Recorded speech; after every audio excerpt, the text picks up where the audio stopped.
You're here for a reason, so let's do this. And I'm so glad that you are here. I know that, I've been talking with a lot of my close friends here that have a lot of care and concern for the people of this church. And one of the regular parts of our communication is to understand that everybody who comes through these doors or those doors or wherever they are, you're here for a reason. And these conversations that we have on Sunday mornings, I hope you have an understanding that this is not just me trying to impart wisdom, because trust me, I'm not the guy that you need to be hearing from if that's the case, okay? I'm just a guy who happens to be in this role to be able to talk with you and start the conversation. And my hope is that these conversations continue around your dinner table. They continue in the car ride home. Might continue in the office, wherever you're going with these things, that I know that God has these things coming inside your realm of whatever universe we're living in, I guess. This is happening on purpose. So we're glad that you're here and you are here on purpose. And we started last week this series called How to Bless Your Neighbor. And I don't know if that really freaks anybody out. The more I get to think about it, it's like, man, I don't want to bless my neighbor. I want to curse my neighbor. I get that's how some of us think sometimes, like, my neighbor's the worst. So what do I do to ignore them better? Or how do I put up a bigger wall? I get it. But what I'm trying to say is this, that Jesus says that he has this story that he's talking to these guys about, this Good Samaritan story. I don't know if you guys ever heard about this or not, but it's a story. It's a parable. It wasn't a real life thing, but it's a scenario where this guy is hurting, he's broken, he's in a ditch, can't help himself, and you have these two religious type people who cross on the side of the road, the opposite side of the road, and they don't do anything about it. And the symbolism is this, and actually then there's this one guy who is a different gender, or not different gender, but a different race and a different socioeconomic class that he might be in, completely different type of person, and he goes and he blesses this guy. And he gives him literally type the shirt off his back, helps him stay in a hotel room, gives him a camel to ride on, something, whatever the scenario is, okay? But Jesus asked this question, so who's the neighbor? Who's the one that actually blessed? Well, it was the one that would have shocked the people around him. It wasn't the religious person. It wasn't the guy who was up here in status. It was just a regular human being. And we are those regular human beings, okay? And I think this, because if you've experienced Jesus, now I'm not going to ask you to raise your hand, but you know if you are a Jesus follower and you know how he's changed your life, okay? Now, if some of you are searching, maybe in a month or so, you'll be able to answer this question differently. But I think that every one of us in here truly do believe that it would be great for our family members to follow Jesus, our neighbors to follow Jesus, our co-workers to follow Jesus, the people that we're on the ball fields with to follow Jesus, whoever it is. I think we all really do want that. Why? We want that because we know and we have experienced life change in that. And whenever you and I experience that life change, it changes everything. It's a game changer, right? It changes your household. It changes your little communities that you're in. It changes the greater scope. The bigger it gets, the more it changes. And that's what I truly think that we want. We just don't know how to do it. So we put how on the front of this sermon series, hopefully, for us to understand, okay, we're going to get some practical advice here. How do we bless other people? And really what blessing does is it pushes them in that direction to understand who Jesus is. Because we are just conduits of what he's given us. One of the ways I was trying to explain this earlier is that you take, and I've been using this word a lot, this blessing idea. And, actually, let me rewind. This isn't something that just started with Jesus, okay? This actually went back thousands of years before whenever Abraham arrives on the scene. Now, Abraham was a guy who got this promise, this covenant, this new covenant came through him. And when you read it in Genesis 12, it actually says Abram, but his name was later changed to Abraham. Abraham is blessed, and he's got all this stuff from God, and God says, as I bless you, I want you to bless others. And what we talked about last week is this, that you have been blessed to be a blessing. And you, like Abraham, have been blessed to be a blessing. You're blessed and you should bless others. And this is the way it is. This is us being on mission with him. Here at this church, we have this mission statement. It's called helping others follow Jesus. Because we truly do think that following Jesus is the best path for our lives. Okay? And that is really just a continuation of what Abraham was challenged thousands of years ago. Is that you've been given something, go and bless someone else with it. Think of it like this. If the blessing is water, you're just blessed with water, which is a good thing in a lot of countries that don't have clean water, right?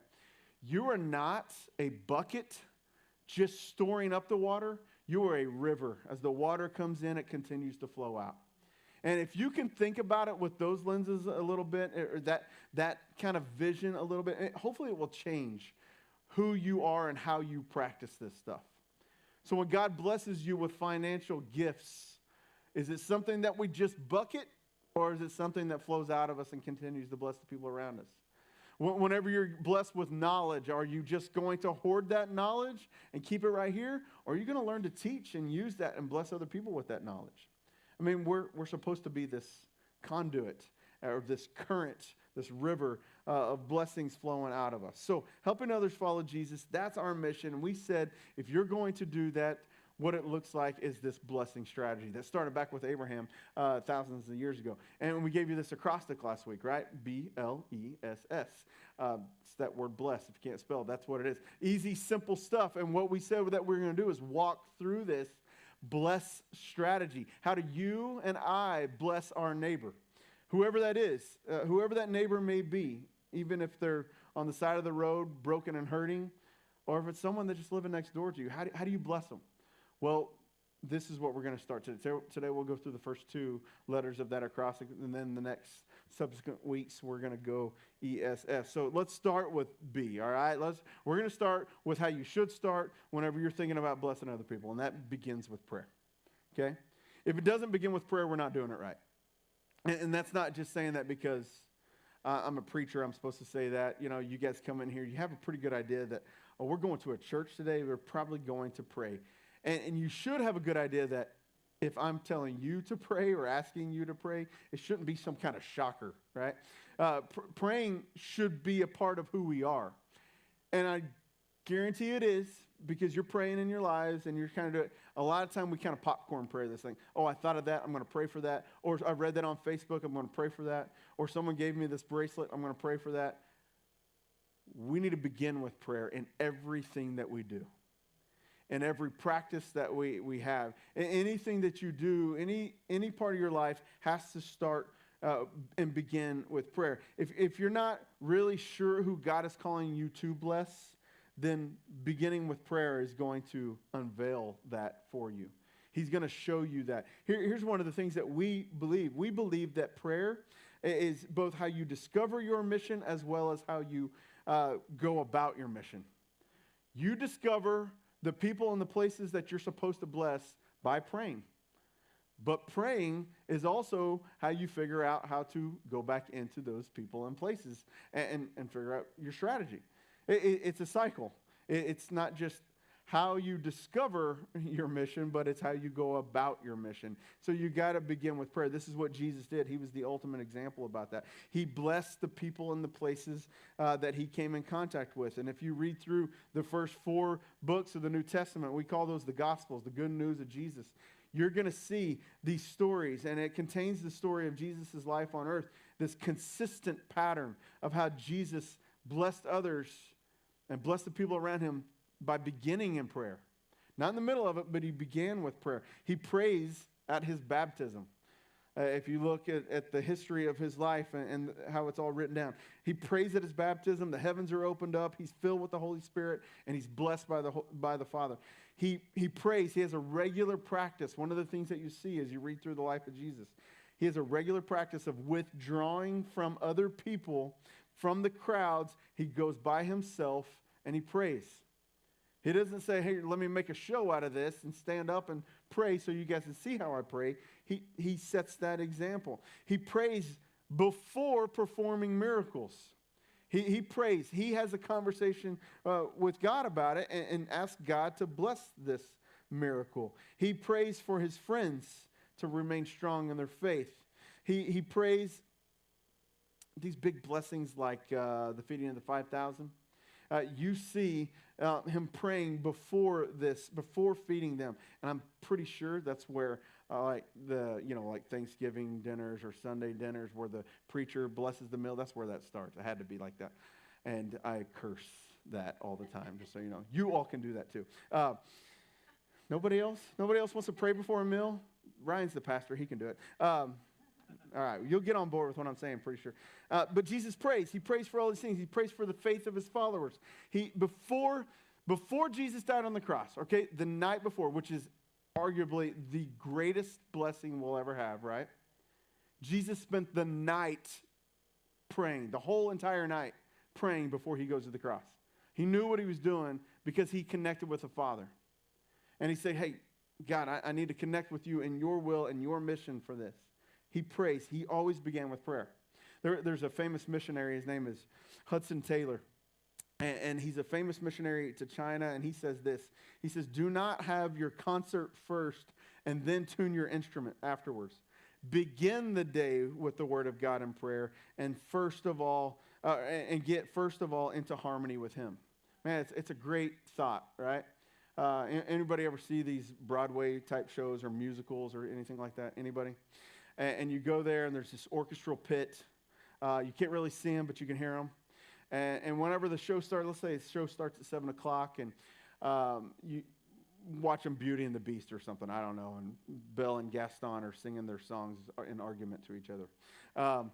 And then you've got all this orchestra going on, and what if these people are like, oh man, that was out of tune, I gotta fix that. You don't hear that in the middle of the show, do you? No, they don't show up at 6:50 for the 7 o'clock show to start doing that. You know what happens at 6:50 or 6:55? You hear all that orchestral pit, and they're doing all these weird sounds, and like, what is going on? You know what I'm talking about, right? It gets real loud, and it's kind of like, oh gosh, I don't know what's happening here. You tune the instrument first, and then you go into the show. We have to begin with prayer before we jump into anything else. They don't fix it later with prayer. They start with prayer. We don't fix things later. You don't just kind of guess and popcorn pray all things out there. You start with prayer. He shows you where to go, and you're finally tuned and you're ready to roll. Okay? This is kind of the practice. This is the practice that Jesus shows us. And he did that even in the midst of beginning his mission, his ministry on earth. If you look in Luke chapter 6, and we kind of looked in Luke last week a little bit. Today we'll be in 6, and then also later on in chapter 18. In chapter 6, this is what happens before he goes and chooses the disciples. It says, in these days, Jesus went out to the mountain to pray. And all night, again, this is another one, all night he continued in prayer to God. And when the day came, he called his disciples and chose from them 12, whom he named as apostles. Now, you guys have heard of the story of the disciples. You know that he has these group of followers. So what this is saying here is he had this following long before than maybe we could have imagined. It's not like he started and he said, hey, I'm going to pick these 12, then we're going to go from there. These followers came, and Jesus prayed and prayed and prayed, kind of like a prayer vigil this night, I guess, and he just kept at it, and he had to get this right. And God intervened, and he showed up and said, hey, you might want to pick this guy Simon. And then these brothers over here, James and John, they get a little boisterous every once in a while, but you go for them. They've got the traits. And he prays to God to figure these things out. He doesn't just jump in. But Jesus knew he needed to identify, how are we going to spread the mission? How are we going to spread this other people getting back to God thing? Well, we need people who can bless and do the blessing as well. Luke doesn't just tell us what he prayed, but what we do know is that God confirmed the right people. And that happens whenever you pray. It tells us that in the morning when it was time to choose, he had this clear direction. And maybe they weren't the most obvious choices, right? They weren't like the Fortune 500 guys. That wasn't always happening. But I'm sure that there could have been like scholarly candidates or whatever. But these guys were the perfect people the right people, and they were there for a reason. And for some reason, Jesus chose fishermen and tax collectors and a bunch of nobodies, and even someone who was later going to betray him. But it all happened on purpose. And when you begin with prayer, just like Jesus did, God leads you to those who he's calling you to bless. So, will you live out this mission of helping others follow Jesus, which is all of our mission, not just Cedar Ridge. When you say, hey, I don't want to just hope other people follow Jesus, I want to help other people follow Jesus, you don't have to pray all night like Jesus is, but you got to begin in prayer. You got to begin there. Now, if you don't have this figured out, like, how do I start this prayer thing? How do I, if I'm beginning in prayer, what do I do? You can't just guess on this thing. You kind of have to have a strategy as well. And one of the things that you got to do is that you got to plan to pray. You don't just wake up one day and just start reacting, but you might want to set aside some time to pray. So whether that's the first 5 minutes of your day before you get out of bed, that alarm hits, and maybe that's what you do. Or maybe it's the opposite. Maybe it's right before you close your eyes at night and you know, I'm going to spend this time in prayer. This is your pattern. This is your plan. This is what you're going to do. I'm not saying that you need a Google Calendar this thing. I'm not. But what I am saying is that you need a plan. You need to choose to pray. You need to understand that, and I was telling my 7th grade boys a couple weeks ago, you got this great tool that can even set you reminders every once in a while. Hey, Siri, set a reminder for every night at 7:55 for me to pray. Whatever it is, and she's going to interrupt me here in just a second. But you can do these things to plan, to get yourself in patterns and practices so you can remember to stay in contact with God about who you're going to bless. You plan these things. You don't just guess on them. You plan them. You want to have a plan. To go from hoping to helping, you need to have a plan on it. And then there's other steps on this as well, because if you're really serious about being on mission with him, if it's not just about sitting in here, because believe me, we're not giving out gold stars, guys, all right? I promise you. You're not just here gaining some kind of a check mark. I made it here. No, if it's part of building up why you're here, you need to understand that you got to be prepared for what's about to happen next. What's going to happen if I say, I'm ready to get on mission with you? I know that I need to pray for my neighbor. Well, prepare. He's going to take you on a journey. He's going to take you on an adventure. Prepare your hearts. Prepare your minds, because God will show up once you go to him with these things.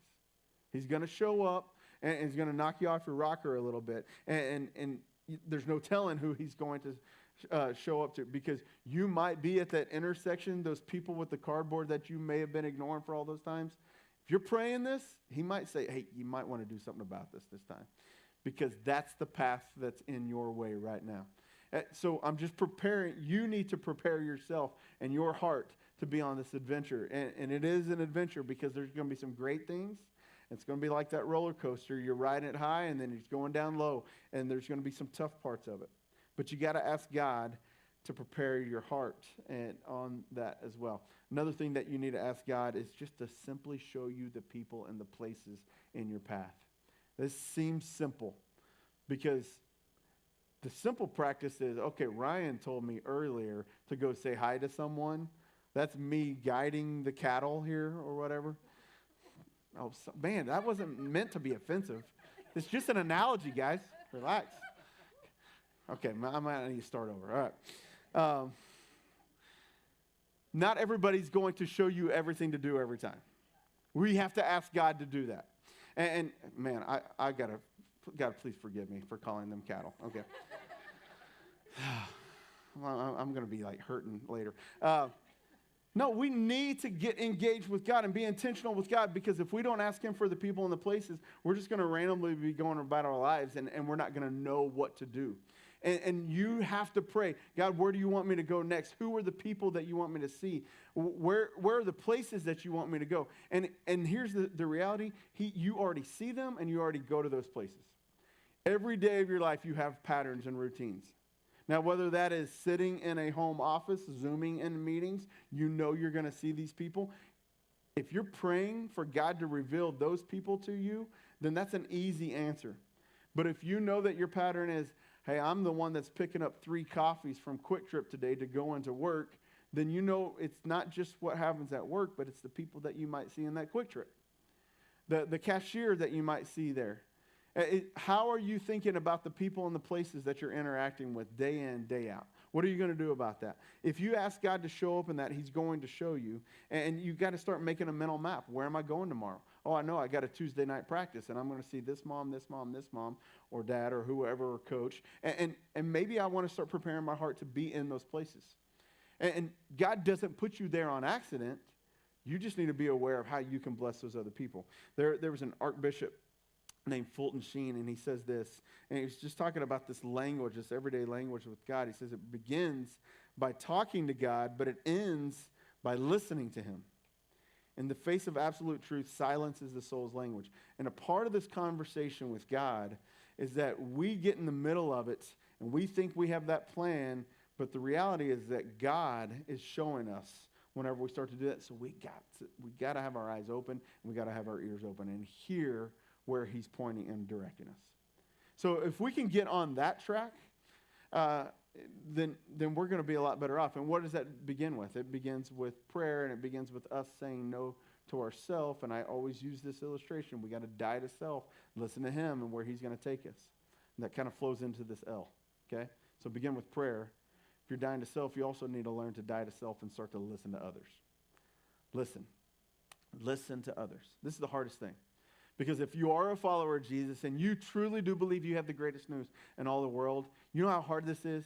Because whenever you come into contact with other people, you've got all the answers. So I've got the quick fix for you. I'm just going to tell you what my God is doing. Let me just tell you right now how he's doing this in your life as well.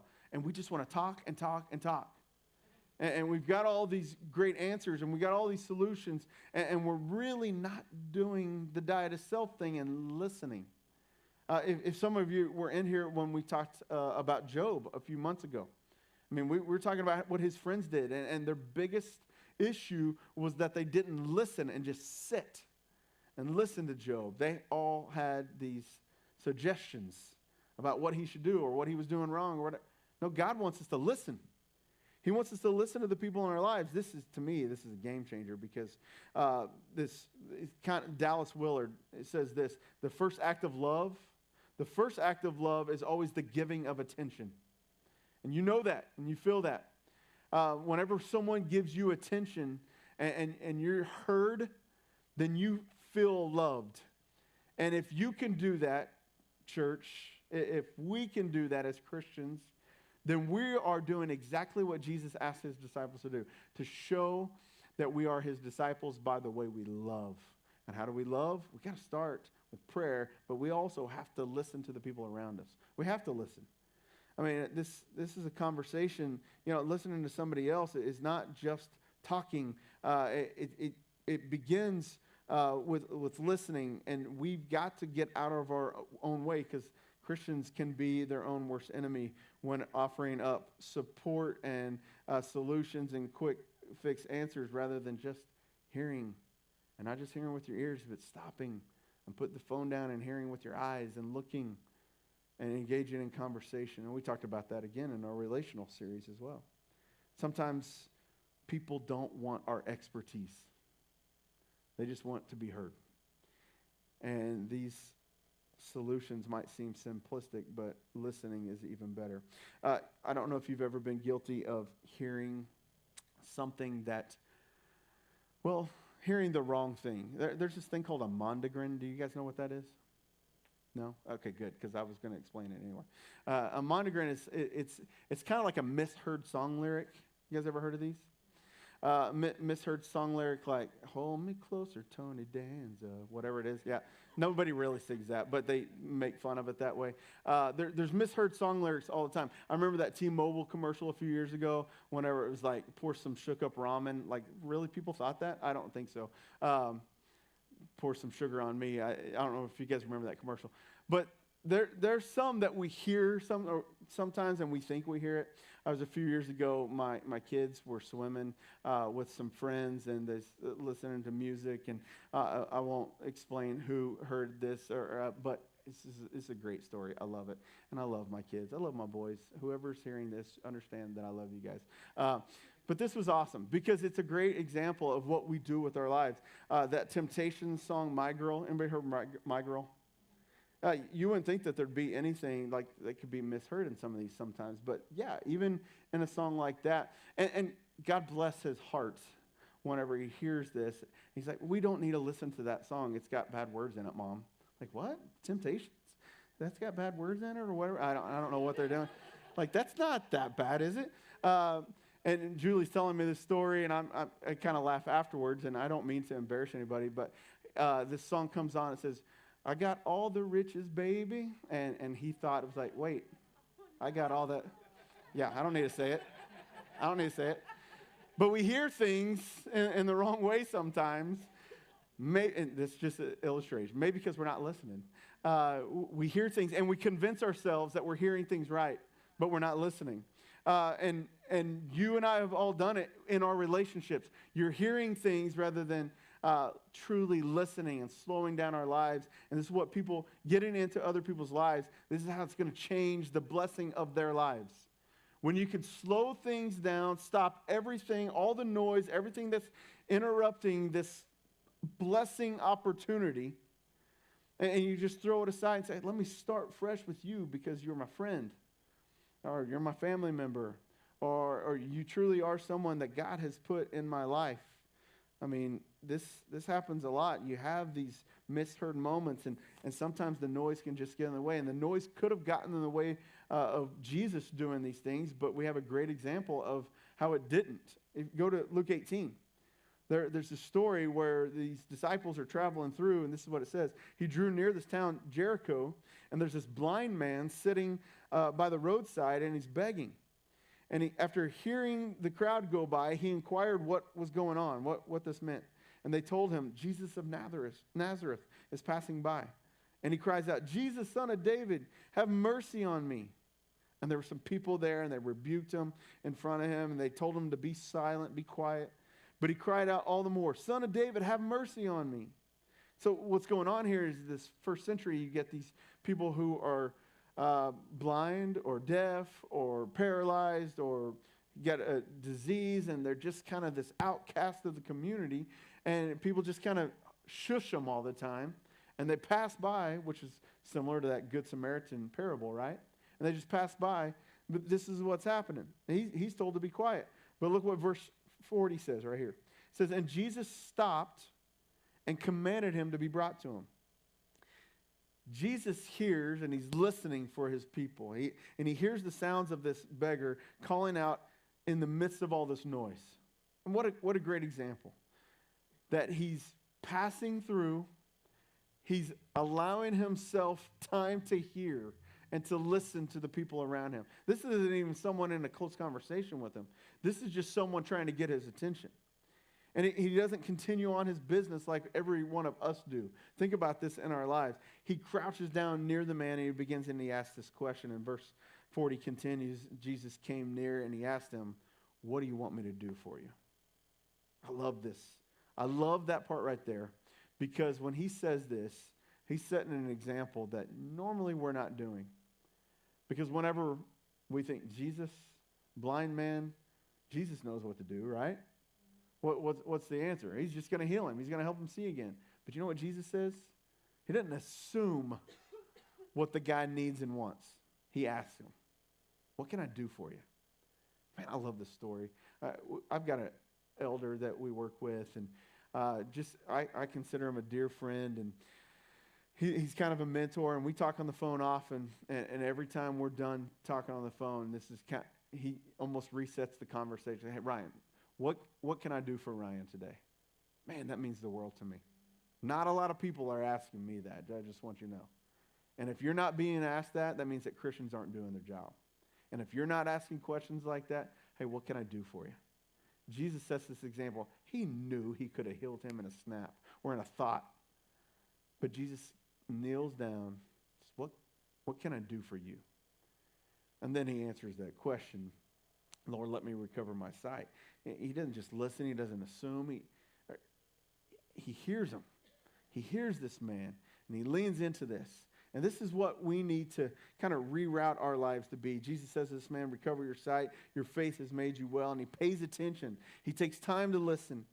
and even whenever nobody else seemed to care. This is the greatest example of how we can be like Jesus. Because we can flip through the pages of the Gospels over and over again, and our attention is drawn to stories like, hey, this amazing water into wine, or healing the sick, or feeding 5,000, or whatever it may be, and raising the dead even. But we can't overlook these moments whenever Jesus just leans in and listens to the people. You know, we get caught up in all this activity of the world, and we forget that there's people who need to hear, who need to be heard. And in every one of our lives, we have that.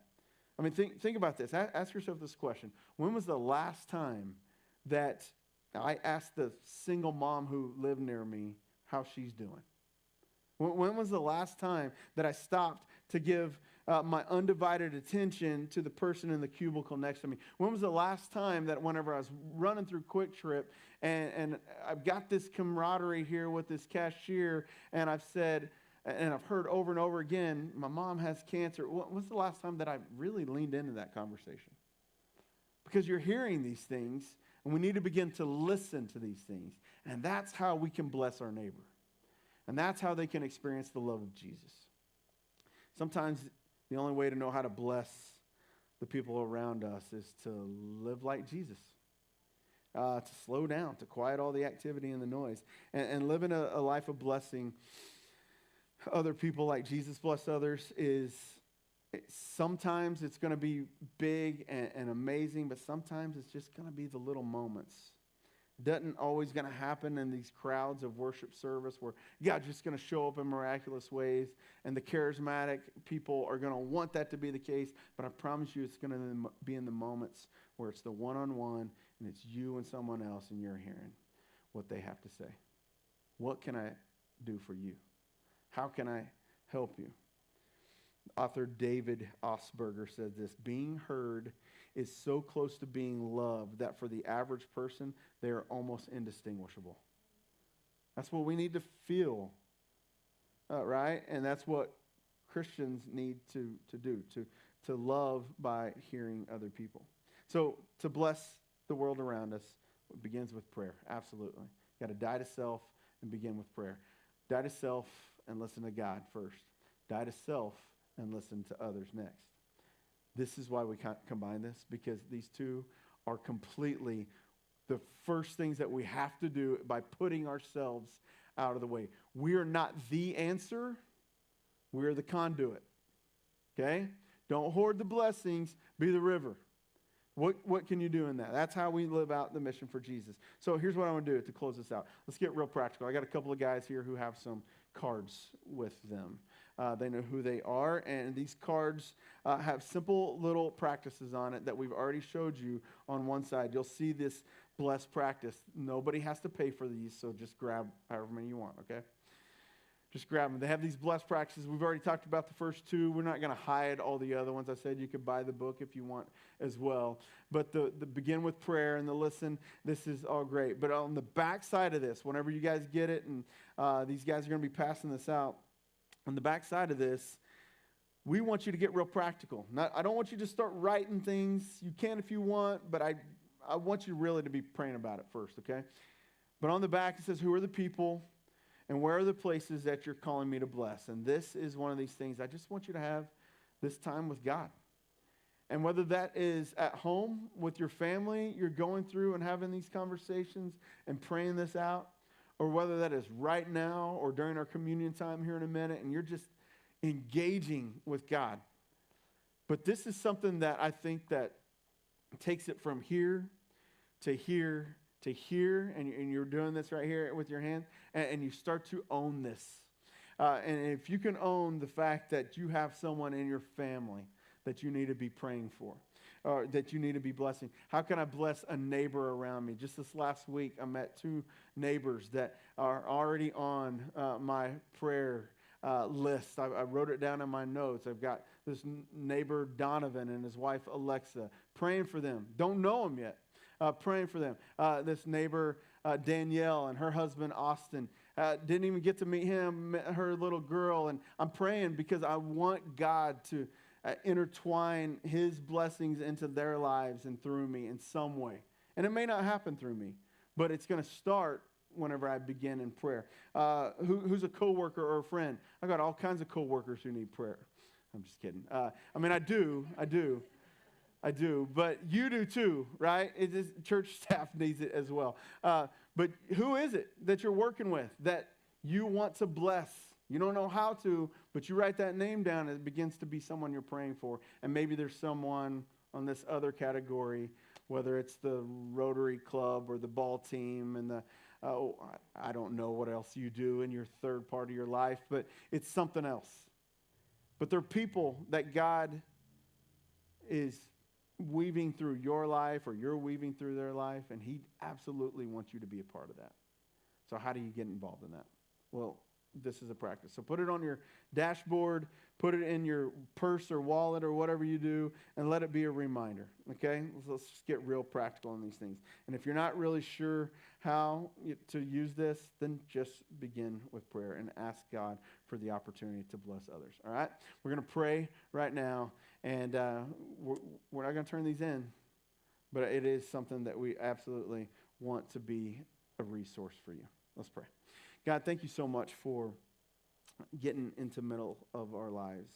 We know that this following Jesus thing isn't meant to be comfortable. We know that it is absolutely meant to be life-changing. And I pray that's what you're doing for us, this adventure that we go on. Some of us might be just sitting on the edge and we're nervous about diving in the deep end, but God, we understand that the challenge is there. So God, we ask right now for you to prepare our hearts. Prepare our hearts for an adventure. If we say yes to being on mission with you, if we say yes to following Jesus, we know that there's something greater for us than what we've ever been in the middle of. God, we ask that you give us the desire to pray for our family and coworkers and people we go to school with